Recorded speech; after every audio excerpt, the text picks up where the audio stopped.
Ego hurt नहीं होना चाहिए, हामिद मलिक साहब का ये कहना है। मुझे इसकी वैधानिकता को जानने के लिए भगवान देव इसरानी जी के पास आना है, लेकिन उससे पहले कांग्रेस किस नजरिए के साथ है ये जानना जरूरी है।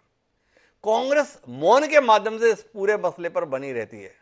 जगदीप सिंह जी हमारे साथ में हैं।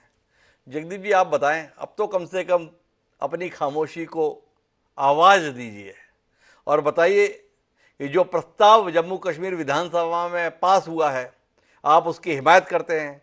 धारा 370 की पुनः बहाली के लिए सड़क पर उतरने के लिए आप तैयार हैं, या भारतीय जनता पार्टी के प्रवक्ता सम्माननीय डॉक्टर ताहिर चौधरी जी कह रहे हैं भूल जाइए, संभव ही नहीं है, आप जो ये मंसूबा पाल बैठे हैं। किसके साथ है जगदीप जी, आप नेशनल कॉन्फ्रेंस के साथ या भाजपा के साथ? जी जगदीप जी। देखिए, सबसे पहले तो मैं जनाब आपको एक बात स्पष्ट कर दूं। जी। इस सदी का सबसे बड़ा झूठ भाजपा बोल रही है आर्टिकल 370 को लेकर, और मुझे अफसोस है कि मेरे भाई भाजपा के मित्र डॉक्टर ताहिर बैठे हैं और वो जानते हैं, लेकिन ये एक प्रोफेशनल हैजर्ड है, ये उनकी दिक्कत है कि वो इसे कबूल नहीं कर पाएंगे। आप मुझे बताइए, क्या आर्टिकल 370 की टूटन को सचमुच अंजाम दिया गया? सिर्फ एक अनुच्छेद को हटाया गया है, that's what the point is.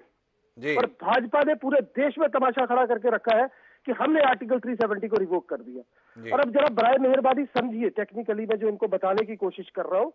सबसे पहले तो आप ये देखिए कि आर्टिकल 370 हमारे संविधान की धारा 306A से आया, जो लेटर आवर्स में ड्राफ्ट करके 370 बना, जो भाग 21 में 369 से 392 के बीच है। अब आप मुझे बताइए, बार बार आप कांग्रेस को कोसते हैं, क्या आप उन परिस्थितियों से वाकिफ नहीं है जब जम्मू कश्मीर भारत का हिस्सा बना और जब दो मुल्क आजाद हुए, हिंदुस्तान और पाकिस्तान, तब जम्मू कश्मीर एक अलग देश था। अरे आपको तो सलाम करना चाहिए नेहरू जी को और पटेल साहब को। और शेख अब्दुल्ला वो व्यक्ति थे जिन्होंने उस वक्त स्टैंड रखा कि वो भारत के साथ जाएंगे। और दूसरी सबसे बड़ी बात, बराए मेहरबानी ये आपको भी समझना होगा कि जब हम बात कर रहे हैं आर्टिकल 370 की, तो इसकी सेक्शन 1C कहती है कि आप किसी भी सूरत हवाल में प्रेसिडेंट का आदेश पारित होने के बाद कॉन्फ्रेंस लेकर आपको संविधान सभा या विधानसभा, जिसे इन्होंने बाद में विधानसभा में कंसीडर किया, उसकी कॉन्फ्रेंस चाहिए आपको। और वही लेके आपने एक अनुच्छेद को तोड़ा और आप सेंटीमेंट्स को इस तरीके से हर्ट कर रहे हैं जम्मू कश्मीर के। आप बताइए, आपने कौन सा किला फतेह कर लिया आर्टिकल 370 को रिवोक करके? जरा बराए मेहरबानी बताएंगे क्या हालत है जम्मू कश्मीर की? और 35A सबसे बड़ा जो मुद्दा है, क्योंकि देखिए इनके झूठों का कोई अंत नहीं है जनाब।